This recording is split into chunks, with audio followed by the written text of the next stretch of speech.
من الشیطان الرجیم بسم اللہ الرحمن الرحیم الحمد للہ العالم العلیم القادر الکبیر الذی لیس له نوع ولا جنس ولا نظیر الذی امر النبی البشیر والنذیر وصاحب المعراج وسراجا منیر یا ایہا الرسول بلغ ما انزل الیک من ربک فی ام الغدیر الصلاۃ والسلام وتحیۃ والاکرام علی سیدنا و مولانا ابی الزہراء محمد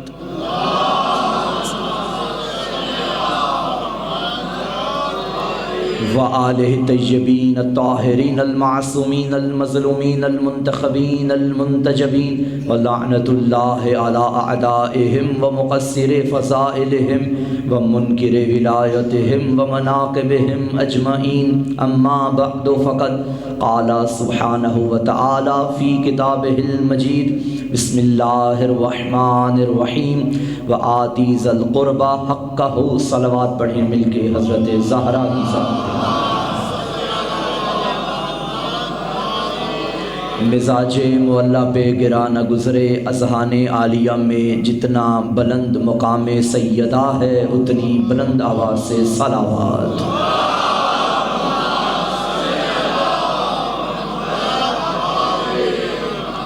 انتہائی واجب الاحترام مومنین کرام، تعریفوں کے لائق ہے وہ ذات کہ جس نے ہمیں فاطمی پیدا کیا ہے۔ بھئی اللہ رب العزت نے ہمیں دنیا سے ممتاز رکھا ہے تو اس کی وجہ وجود حضرت زہرا ہے۔ اللہ نے جتنی بھی مخلوقات پیدا کی سب کو برابر نہیں رکھا، بلکہ ایک مخلوق ایسی ہے کہ جسے اشرف بنا دیا ہے، اور اس کا نام کیا ہے؟ حضرت انسان۔ پھر جتنے انسان بنائے اس نے چاہا کہ ان میں سے کچھ ایسے ہوں جنہیں اور عطا کروں، پھر اس نے ان میں سے بعض کو چن کے اپنا حبیب دے دیا تو مسلمان بنا دیا۔ اس سے بڑی عطا کیا ہوگی کہ وہ کریم اپنا محبوب کسی کو دے دے، یہ اس کی عطا ہے۔ پھر مسلمانوں میں اس نے چاہا کہ ان میں سے کچھ ایسے ہونے چاہیے جنہیں اور عطا کروں۔ میر پور والوں تمہاری اور اپنی بات کر رہا ہوں، پھر اس نے علی دے کے مومن بنا دیا، یہ اس کی عطا ہے۔ قبلہ بہت شکریہ، یہ اس کی عطا ہے۔ اب دیکھیے عطا وہ کر رہا ہے کہ جس کے خزانے میں کمی کوئی نہیں۔ پہلے مخلوقات بنائیں، پھر مخلوقات میں سے بعض کو عطا کرنے پہ آیا تو انسان بنا دیا، ان میں سے بعض کو عطا کرنے پہ آیا مسلمان بنا دیا، ان میں سے بعض کو عطا کرنے پہ آیا مومن بنا دیا۔ پھر مومنین میں سے چاہا کہ ان میں سے بھی کچھ ایسے ہوں جنہیں اور عطا کروں، پھر اس نے ان میں سے بعض کو چن کے دولت یقین عطا کر دی ہے، منزل ایقان پہ فائز کیا ہے، منزل تسلیم سے منزل ایمان، پھر منزل ایمان سے منزل ایقان۔ اب اس نے چاہا کہ ان میں سے کچھ ایسے ہوں جنہیں اور عطا کروں، پھر اس نے ان میں سے 1,24,000 کو چن کے نبوت عطا کر دی ہے، انبیاء بنا دیا ہے۔ اب اس نے چاہا کہ ان میں سے کچھ ایسے ہوں جنہیں اور عطا کروں، جسے اللہ کی عطا پہ ناز ہے وہ میرا ساتھ دے گا۔ اب اس نے 1.25 لاکھ میں سے 313 کو چن کے رسالت عطا کر دی، اپنا رسول بنا دیا ہے۔ اب اس نے 313 میں سے چاہا ان میں سے کچھ ایسے اور ہونے چاہیے جنہیں اور عطا کروں، پھر اس نے ان 313 میں سے 5 اولو العزم پیغمبروں کو چن کے صاحب شریعت بنا دیا ہے، اولو العزم بنا دیا ہے۔ اب اس نے چاہا کہ ان 5 میں سے کوئی ایک ایسا ہو جسے سب سے زیادہ عطا کروں، پھر اس نے ایک کو ایسا چنا کہ مصطفیٰ بنا دیا۔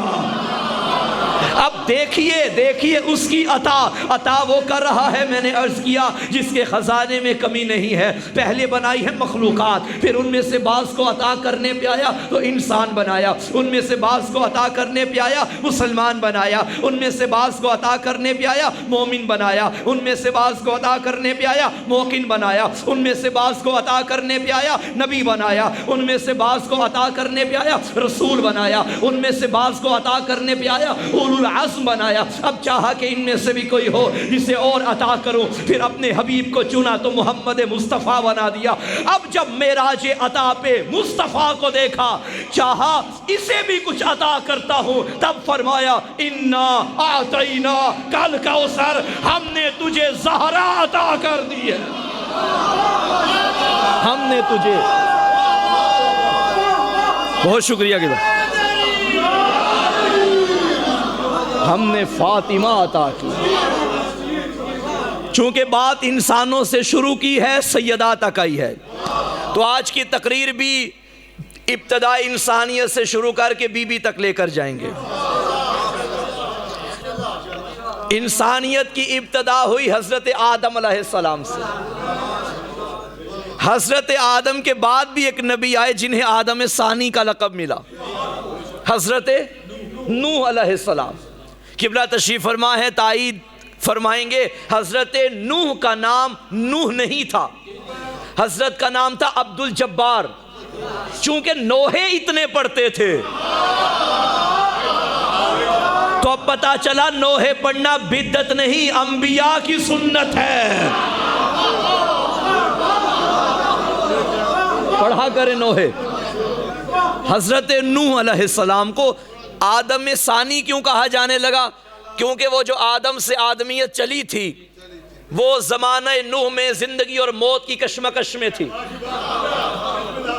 اللہ نے فرمایا نوح ایسا کر کشتی بنا دے، نجات کا معیار تو بنا دے، اعلان کر دے جو کشتی میں آ جائے گا بچ جائے گا، رہ جائے گا، اور جو وہاں رہ جائے گا وہ مر جائے گا، تباہ ہو جائے گا، ہلاک ہو جائے گا۔ اب جو خوش قسمت تھے وہ نوح کی کشتی میں آ گئے، جو بد قسمت تھے وہ رہ گئے۔ اب جو رہ گئے ان میں چھوٹے چھوٹے لوگ بھی نہیں تھے، حضرت کے اپنے گھر والے اہل البیت، زمانہ کہتا تھا مگر وہ نہیں کہتا تھا۔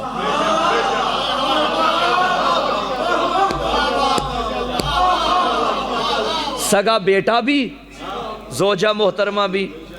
یہ محترمہ میں نے ویسے کہہ دیا مروت میں آ کے، ورنہ جو نبی کو چھوڑ جائے وہ محترم بھی نہیں ہوتا، محترمہ بھی نہیں ہوتی۔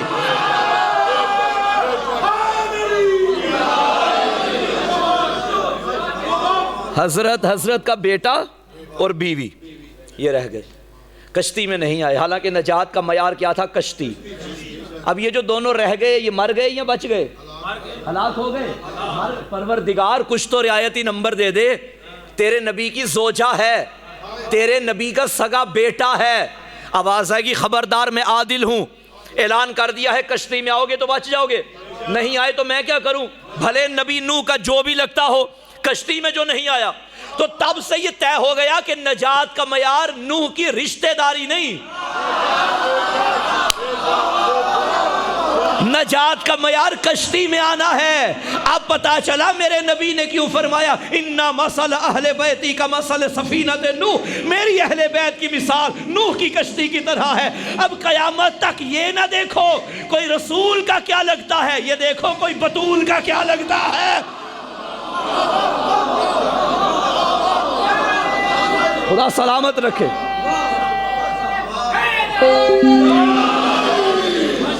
اہل بیت کا محور و مرکز حضرت فاطمہ الزہرا صلوات اللہ علیہا ہے۔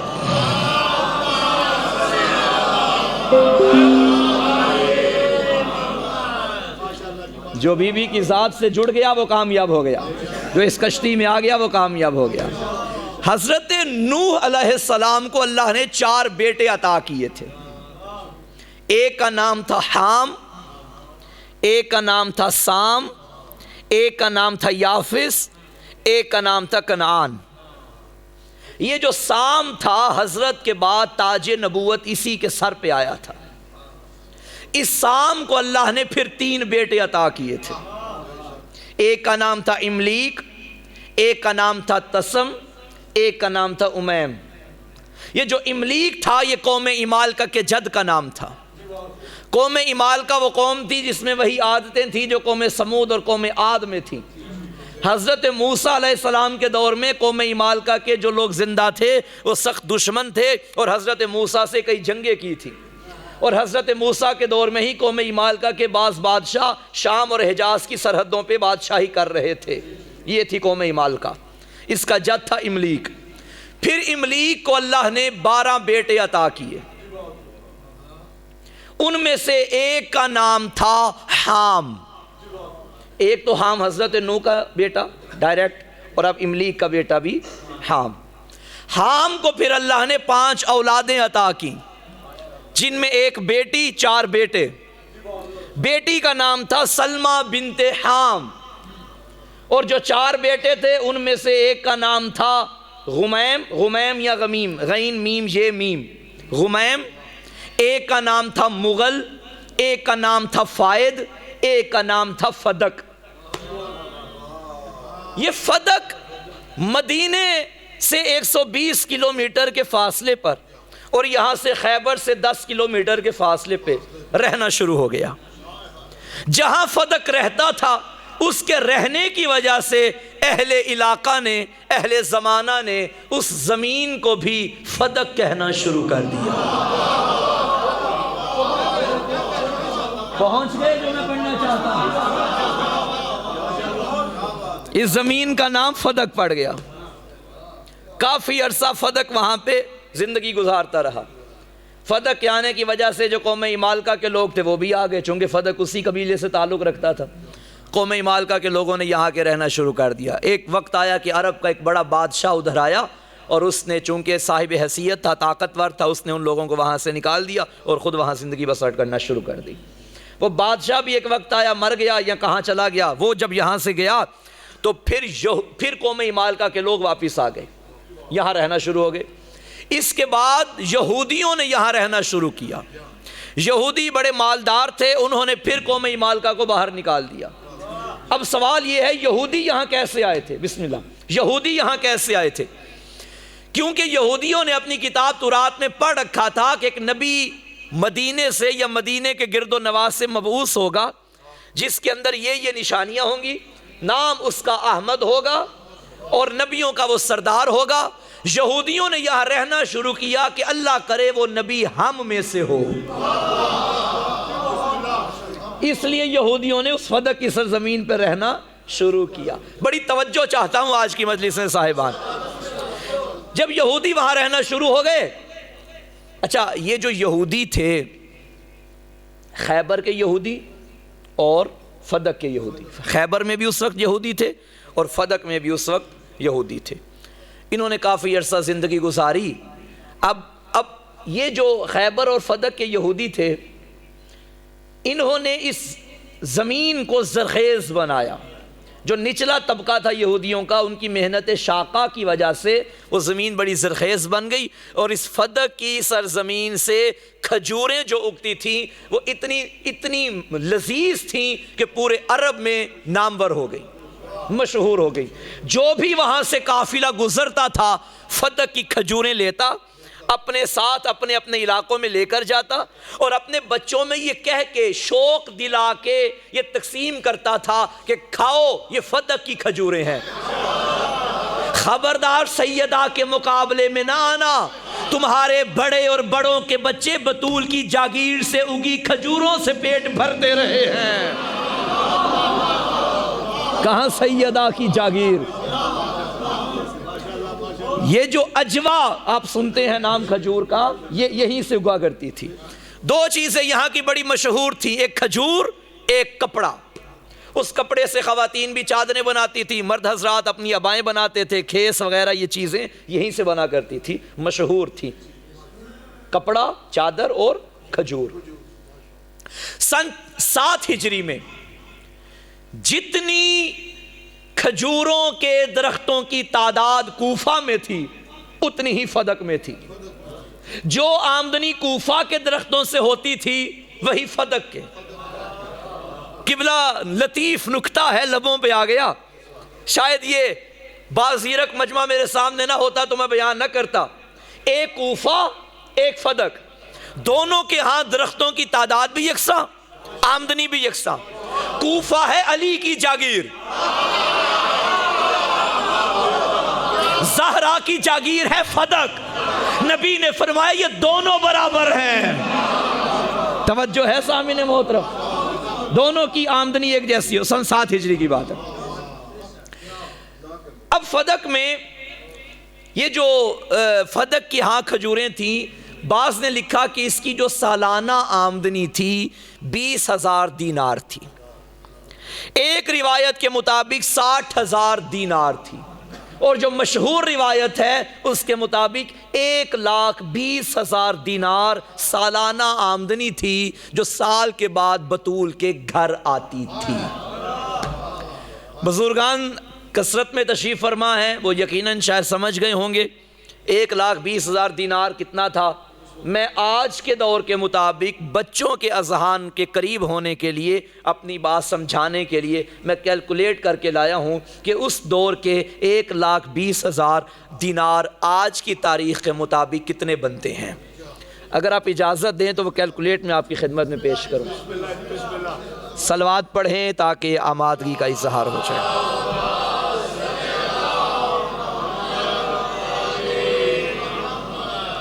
بارے دیگر صلوات بھیجیے مل کے.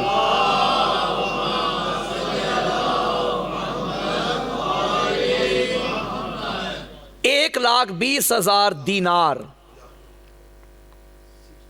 اور آپ جانتے ہیں کہ ایک دینار ایک مسکال کے برابر ہوتا ہے، اور ایک مسکال 4.25 گرام کا ہوتا ہے. اب 4.25 کو ملٹیپل کریں، ضرب دیں 1,20,000 سے تو بنتا ہے 5,10,000 گرام. اوکے، چونکہ یہ دور تولے کا ہے زیادہ آسان ہو جائے گا سمجھانے میں. ایک جو تولہ ہے وہ 11 گرام کا ہوتا ہے. اگر ہم ان گراموں کے تولے بنائیں، یعنی 11 کو تقسیم کریں 5,10,000 پہ، تو بنتا ہے 43,724. 43724 43,724 یہ کل تولے بنتے ہیں. ہم نے گوگل پہ دیکھا کہ آج کی تاریخ کے مطابق تولے کا ریٹ کیا ہے، تو وہ ملا ہے ہمیں 2,84,100. اب اگر ہم 2,84,100 کو 43,724 سے ملٹیپل کریں تو سالانہ آمدنی آپ کے سامنے آ جائے گی، اور وہ بنی ہے 12,42,19,88,400. یہ وہ رقم تھی جو سال کے بعد زہرا کے گھر آتی تھی. اب مجھے بی بی کی وہ حدیث یاد آ گئی. شہزادی نے فرمایا دنیا والو، تمہاری دنیا سے مجھ زہرا کو 3 چیزیں پسند ہیں. کیا؟ تلاوت و کتاب اللہ، اللہ کی کتاب کی تلاوت، زیارت و الہ وجہ ابی رسول اللہ، اپنے بابا رسول کے چہرے کی زیارت، والانفاق فی سبیل اللہ، اللہ کی راہ میں خرچ کرنا. بھئی اٹھاؤ سیرت کی کتابیں. اپنے بچوں کو چمڑے کے بستر پہ سلاتی تھی، جو کی روٹی کھلاتی تھی، مگر 12,42,19,88,400 مدینے کے غریبوں میں تقسیم کر دیتی تھی. یہ تھی محمد کی بیٹی.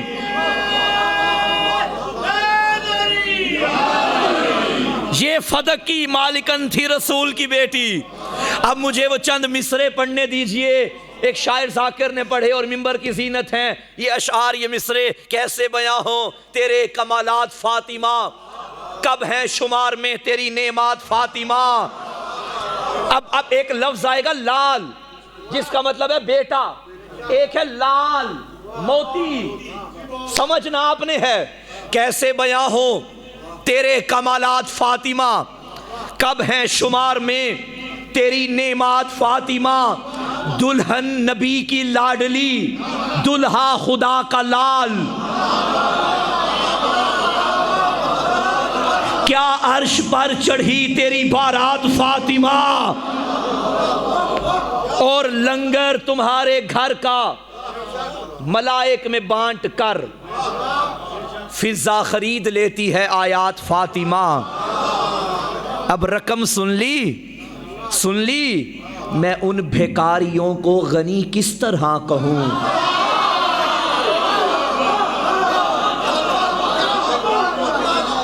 میں ان بھیکاریوں کو کیسے بیاں ہو تیرے کمالات فاطمہ، کب ہیں شمار میں تیری نعمات فاطمہ، دلہن نبی کی لاڈلی، دلہا خدا کا لال، کیا عرش پر چڑھی تیری بارات فاطمہ، لنگر تمہارے گھر کا ملائک میں بانٹ کر فضا خرید لیتی ہے آیات فاطمہ، اور میں ان بھیکاریوں کو غنی کس طرح کہوں جو لوگ کھا گئے تیرے باغات فاطمہ۔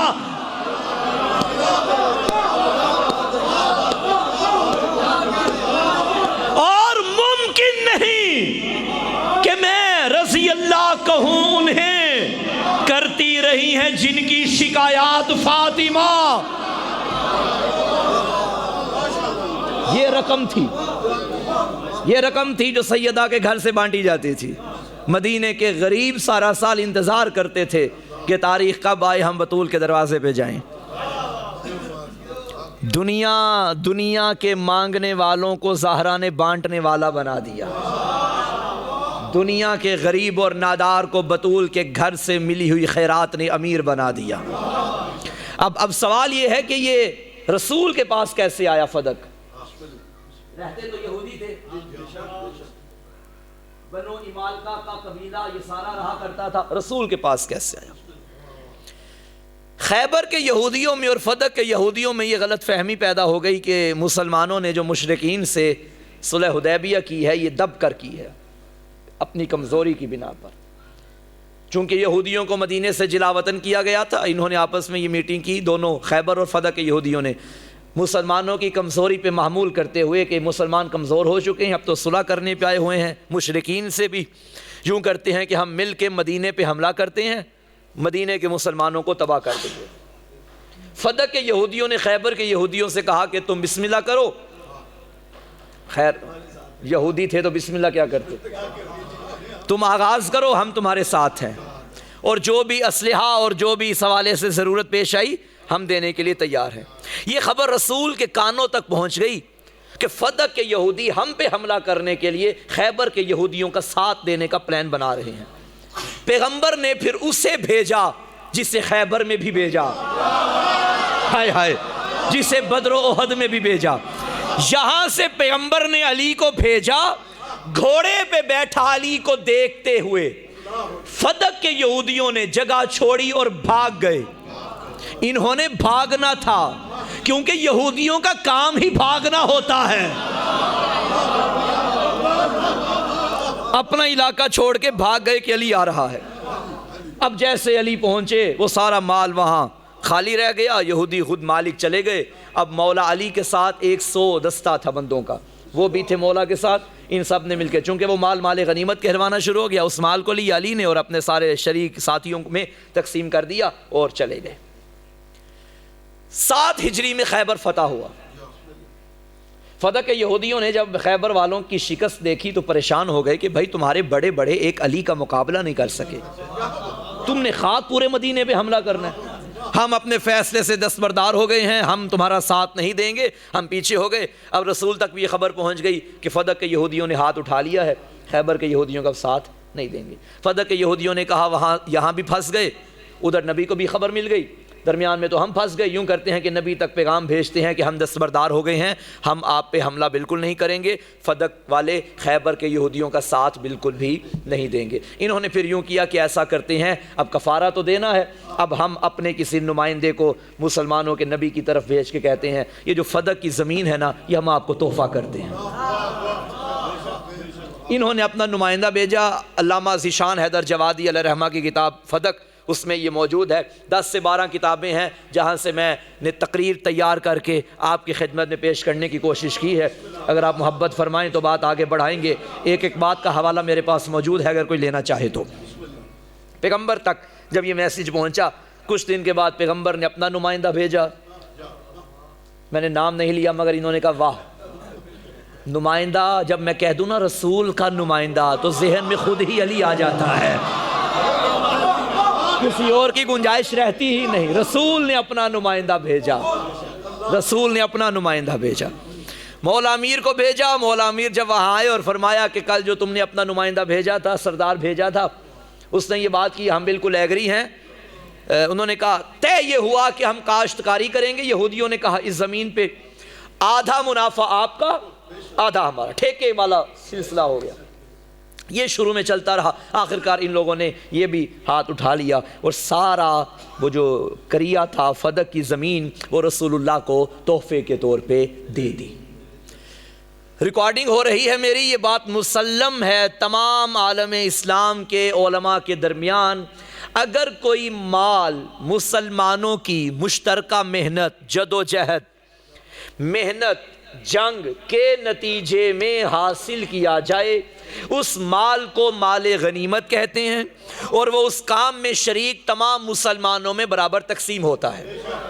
لیکن جس مال کے حصول کے لیے نہ مسلمانوں کی تلوار نکلی ہو، ویسے آپس کی بات ہے کبھی کبھی غنیمت کے لیے بھی تلوار نہیں نکلتی تھی،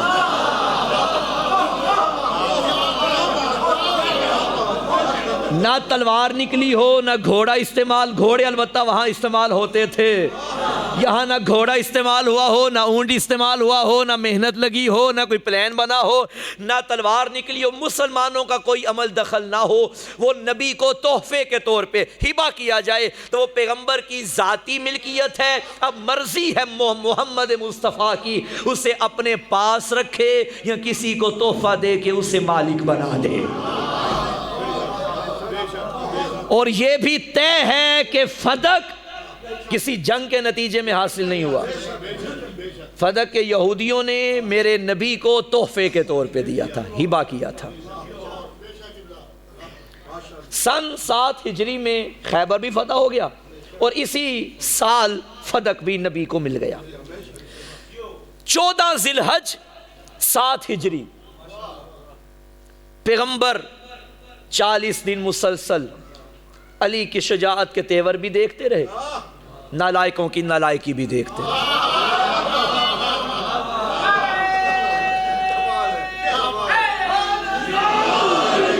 تھکے ہوئے نبی مدینے میں داخل ہو گئے۔ اب جس نبی کی روزانہ ایک عادت تھی کہ پہلے بطول کی زیارت پھر اللہ کی عبادت،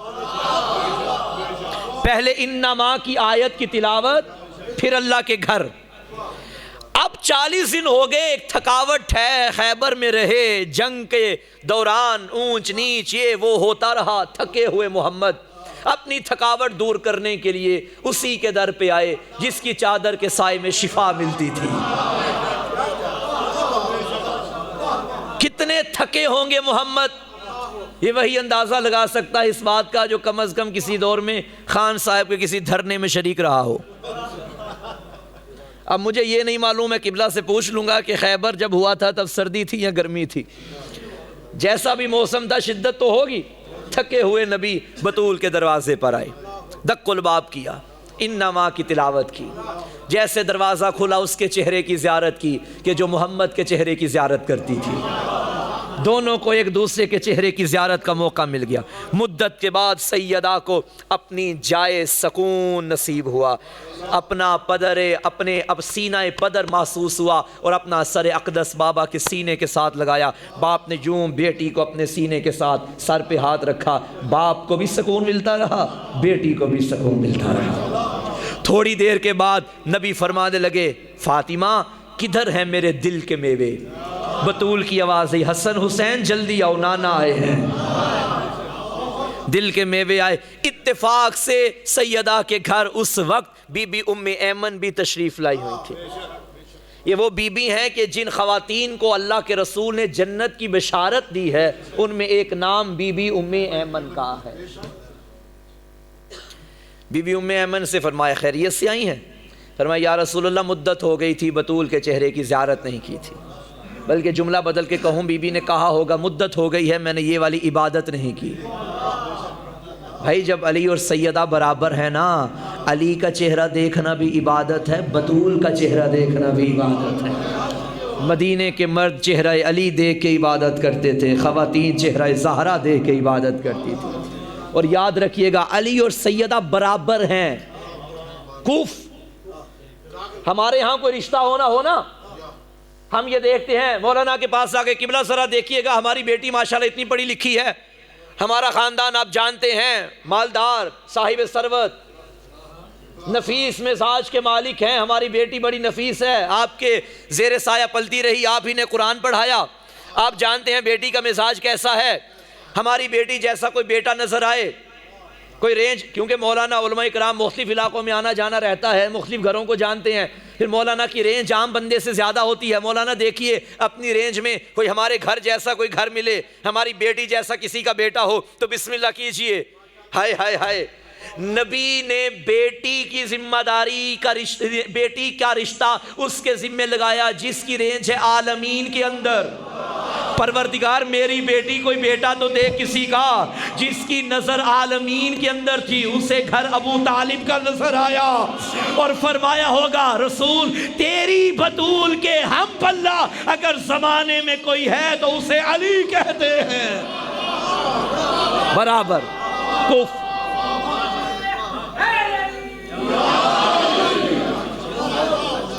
ہمارے ہاں کف دیکھا جائے، ہم پلہ دیکھنا ہو، یہ دیکھا جاتا ہے ان کے پاس کتنی گاڑیاں ہیں، ان کے پاس کتنی گاڑیاں ہیں، وہ کتنی زمینوں کے رقبے کے مالک ہیں، یہ کتنے رقبوں کے مالک ہیں، وہ کتنے مالدار ہیں، یہ کتنے مالدار ہیں، ان کا بینک بیلنس کیا ہے، ان کا۔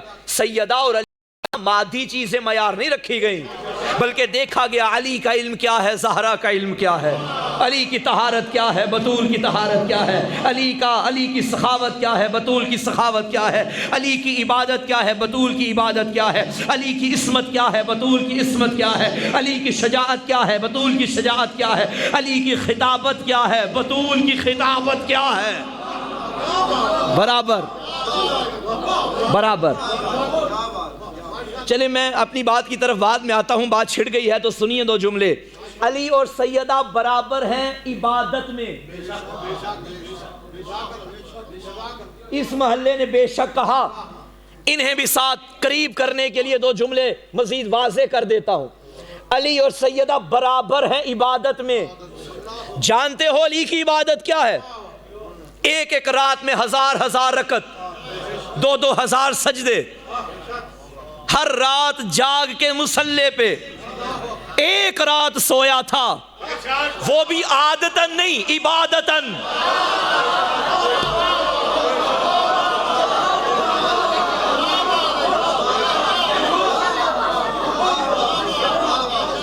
بھائی عادتاً سوئے ہوتے نا، قبلہ میں اپنی بات کروں، اگر 10-12 دن ہو جائے نا مسلسل لیٹ نائٹ مجلس پڑھتے ہوئے، 13ویں دن جلدی بستر پہ چلے جائیں تو نیند نہیں آتی، عادت بدل جاتی ہے۔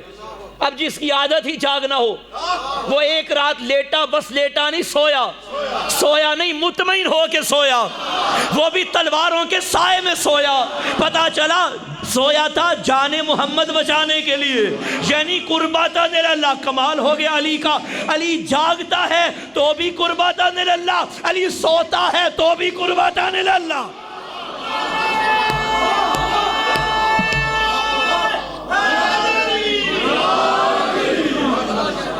یعنی علی کا سونا بھی عبادت، علی کا جاگنا بھی عبادت، علی کی کل زندگی عبادت، علی کا دن عبادت، علی کی رات عبادت، علی کی ہر بات عبادت۔ اس کے برابر ہے بطول۔ نہیں، مجھے مزید واضح کرنا پڑے گا۔ بھائی ایک عام گھر میں ایک مرد اور مستور بڑے عبادت گزار ہوں، بڑھ چڑھ کر عبادت میں حصہ لیتے ہوں، عورت جو بھی کر لے مرد کی عبادت کی برابری نہیں کر سکتی، اسے نہ چاہتے ہوئے بھی چند دن مصلی چھوڑنا پڑتا ہے۔ نبی فرماتے ہیں میری زہرا ہے علی کے برابر۔ ابھی بھی سمجھ نہیں آئی میں کیا کہہ گیا؟ پھر سنو روایت کے فکرے۔ عرب کی کچھ عورتیں بی بی عائشہ بنت ابی بکر کے پاس آئیں اور کہنے لگیں اے رسول کی زوجہ، ہمیں رسول کی بیٹی کی کوئی فضیلت بتاؤ۔ بی بی عائشہ نے پلٹ کے یہ نہیں کہا کہ کون سی بیٹی کی،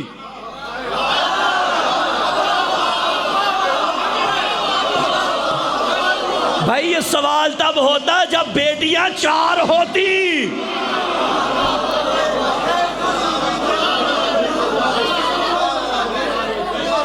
کہنے لگی رسول کی بیٹی کی کوئی فضیلت بتاؤ. بی بی عائشہ نے کہا ابھی تو اللہ نے وہ زبان ہی نہیں دی جس سے زہرا کے فضائل بیان کر سکوں.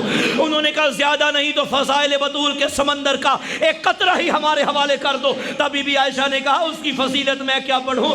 صلت الظہر ثم ولدت الحسن ثم صلت العصر. ابھی ظہر پڑھ کے بیٹھی تھی کہ حسن آ گیا, اس سے عصر بھی قضا نہیں ہوئی. عصر قضا نہیں ہے.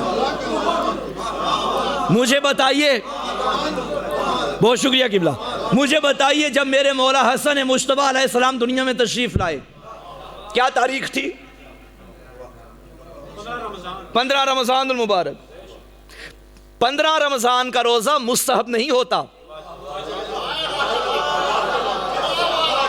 واجب ہوتا ہے. اب کہہ دوں جملہ حسن کہتے ہی اسے ہیں جس کے آنے پہ ماں سے نہ مصلی چھوٹتا ہے نہ روزہ چھوٹتا ہے.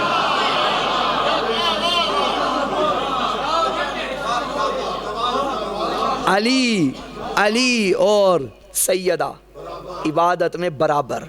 صلوات بھیجئے مل کے بابا سے بلند.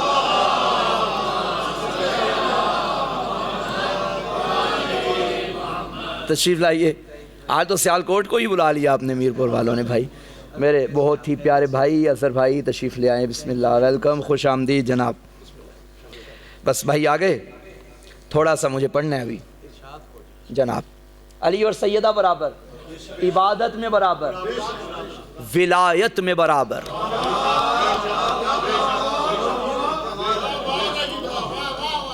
جیسے علی ولی اللہ ہے, سیدہ ولیت اللہ ہے. اور علی کی ولایت کا معیار سمجھتے ہو, عبادتیں منہ پہ مار دی جائیں گی اگر دل میں ولایت علی نہ ہوئی. لیکن یہ جملہ بھی شاید میں نے عجیب کہہ دیا کہ عبادتیں منہ پہ مار دی جائیں گی, ورنہ علی کے بغیر دعا کرو کہ منہ سلامت چلا جائے.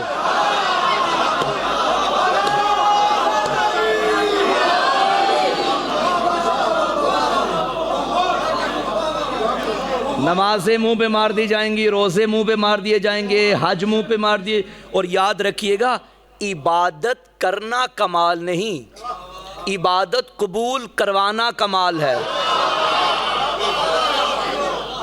یہ آج کی مجلس کا ایک جملہ لے کر جائیے گا, عبادت کرنا کمال نہیں, عبادت قبول کرنا کمال ہے. بھائی میں عبادت کرتا ہوں ساری رات جا کے, فکر یہ ہونی چاہیے کہ یہ قبول بھی ہوتی ہیں یا نہیں. قبول نہیں تو نہ ہونے کے برابر, نہ کرنے کے برابر. جوان بیٹھے ہیں معذرت کے ساتھ, سوشل میڈیا ہے, واٹس ایپ ہے, فیس بک ہے, اب کام بعد میں ہوتا ہے, اسٹیٹس پہلے لگ جاتا ہے. اگر ہم کبھی اٹھ ہی جائیں نا صبح کے ٹائم, قبلہ اچانک موبائل یوز کریں تو وہ 4 بجے کسی کا اسٹیٹس لگا ہوتا ہے, خاک شفا کی تصویر ہوتی ہے اور نیچے لکھا ہوتا ہے نماز شب پڑھنے کا اپنا ہی سکون ہے. بھائی نماز شب کا تو حق یہ تھا کہ تیرے گھر والوں کو بھی پتہ نہ چلے کہ تو نماز شب پڑھ رہا ہے. کیوں اس کی اتنی فضیلت ہے؟ اس کی فضیلت اسی لیے ہے کہ یہ اس وقت پڑھی جاتی ہے جب زمانہ سویا ہوتا ہے. تو زمانے کو اٹھا کے بتا رہا ہے بھائی دیکھو میں پڑھ رہا ہوں. اور بھائی جس کو بتانی ہے اس کو بتا, سٹیٹس لگانے سے کچھ نہیں ہوگا. اچھا ہم عجیب ایک مسئلہ بن چکا ہے, ہم نے کوئی عمل اپنا بیان کرنا ہو نا لوگوں کے سامنے, واضح تو کر نہیں سکتے کہ بھائی میں اگر ان بندوں کو بتاؤں میں 5 وقت کا نمازی ہوں تو یہ کیا کہیں گے کہ بھائی اب ریاکاری کر رہا ہے. میں نماز شب پڑھتا ہوں, اب یہ کیا کہیں گے ریاکاری. پھر میں طریقہ ایسا اپناؤں گا کہ بھائی بات بھی پہنچ جائے, الزام بھی نہ لگے. خواتین معاف کریں اگر میرا جملہ سن رہی ہیں, اپنی سہیلی سے کہہ دیا فون کر کے نماز عصر کے ٹائم, معذرت کے ساتھ صبح جب تمہاری کال آ رہی تھی میں نماز فجر پڑھ رہی تھی, اٹھا نہیں سکی. بھئی یہ طریقے، ایک تو مثال دی نا میں نے مختصر، یہ طریقے ہیں عبادتیں بیان کرنے کے، اپنے اعمال بیان کرنے کے. خبردار ضائع نہ کیجئے، جس کو بتانے ہیں بس اسی کو بتائیں. اللہ کو اپنا اللہ اظہر بھائی جملے کی داد آپ سے لوں گا، اللہ اتنا بے نیاز ہے کہ اسے اپنا شریک پسند نہیں.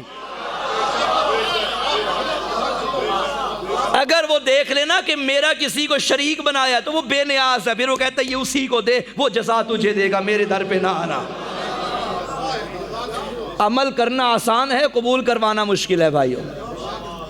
اب جملہ سنیے، کربلا جانا آسان ہے، زیارت حسین کرنا مشکل ہے. جتنی بھی مہنگائی ہو جائے کربلا جانا آسان ہے، مشکلات ہوں کربلا جانا پھر بھی آسان ہے، لیکن وہاں جا کے حسین کو پانا مشکل ہے. شب و روز زری سے چمٹ جانا آسان ہے، فضیلت ہے، برکت ہے اپنی جگہ، اس کا کوئی منکر نہیں، لیکن آسان ہے وہ لمحہ حسین سے مانگو جب حسین تمہیں نظر آ جائیں. تو بات کیا ہو رہی تھی، بس بات لمبی نہ ہو جائے، کہ اعمال کی قبولیت ولایت علی ہے، سیدہ علی کے برابر. عبادتیں منہ پہ مار دی جائیں گی اگر ولایت علی ساتھ نہ ہوئی. اب جملہ سنیے، چونکہ سیدہ برابر ہے تو یہ حق بنتا ہے جملہ بیان کیا جائے. ساتویں امام فرماتے ہیں لا تقبل الولایہ الا بالبراء، اللہ ولایت بھی تمہاری قبول نہیں کرے گا جب تک میری دادی کے دشمن پہ لعنت نہیں کرو گے.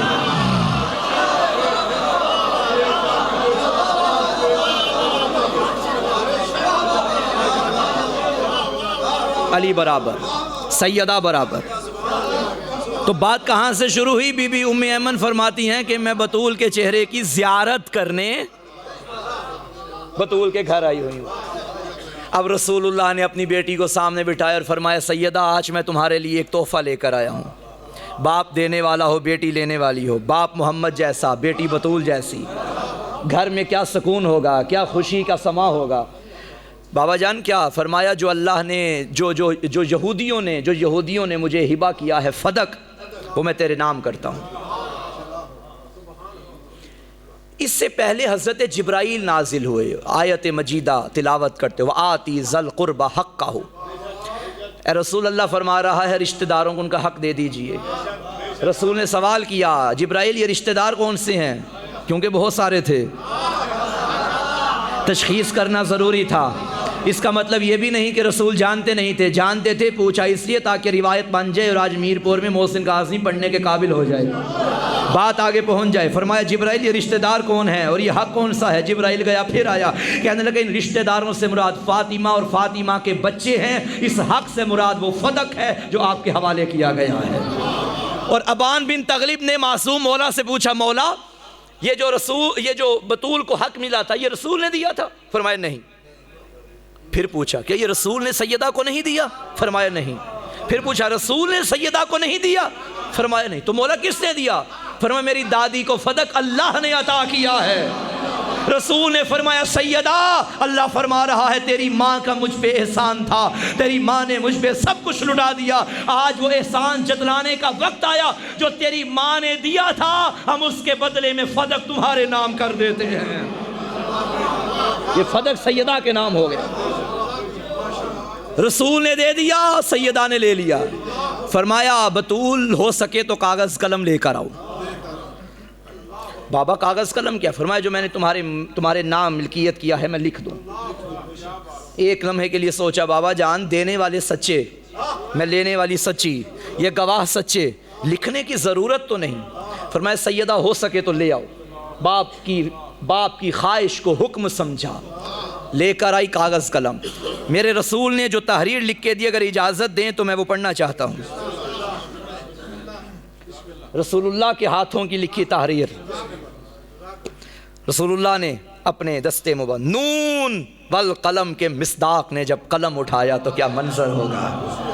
فرمایا وقفا محمد بن عبداللہ بن عبد المطلب بن ہاشم بن عبد مناف هذه القرية المعلومة بحدودها على فاطمة وَمِن بَعْدِهَا عَلَى ذُرِّيَّتِهَا فَمَن بَدَّلَهُ بَعْدَ مَا سَمِعَهُ فَإِنَّمَا اسْمُهُ عَلَى الَّذِينَ يُبَدِّلُونَهُ إِنَّ اللَّهَ سَمِيعٌ عَلِيمٌ۔ فرمایا محمد بن عبداللہ بن عبد المطلب بن ہاشم بن عبد مناف نے اس قریے کو جس کی حد معلوم ہے اپنی بیٹی فاطمہ کے لیے وقف کیا ہے، اور اس کے بعد اس کی ذریت کی ملکیت ہے، پس جو اسے سننے کے بعد اس میں تبدیلی کرے تو اس کا گناہ بھی تبدیلی کرنے والے پر ہوگا۔ ان اللہ سمیع علیم، اللہ سنتا بھی ہے جانتا بھی ہے۔ پتہ چلا سیدہ کے قضیے میں بس حسن حسین کو گواہ نہیں بنایا، رسول نے اللہ کو گواہ بنایا ہے۔ بطول کہتے ہی اسے ہیں جس کے قضیے میں وکالت بھی اللہ کی ہوتی ہے، عدالت بھی اللہ کی ہوگی، وکیل بھی اللہ ہوگا، عادل بھی اللہ، گواہ بھی اللہ۔ اور جناب سیدہ کے خطبے کے وہ جملے ہیں، بی بی نے فرمایا تھا انتظار کرو اس وقت کا جب میرے بابا کی شاہی ہوگی، میرے شوہر کی ولایت ہوگی، میرا پروردگار حاکم مطلق ہوگا، اس بھرے مجمع میں تمہیں ذلیل نہ کیا تو مجھے زہرا نہ کہنا۔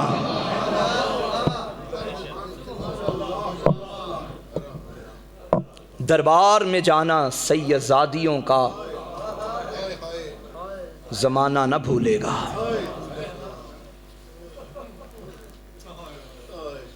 عجیب مقدر بطول کا اور بطول زادیوں کا۔ دادی بھی دربار میں گئی تھی،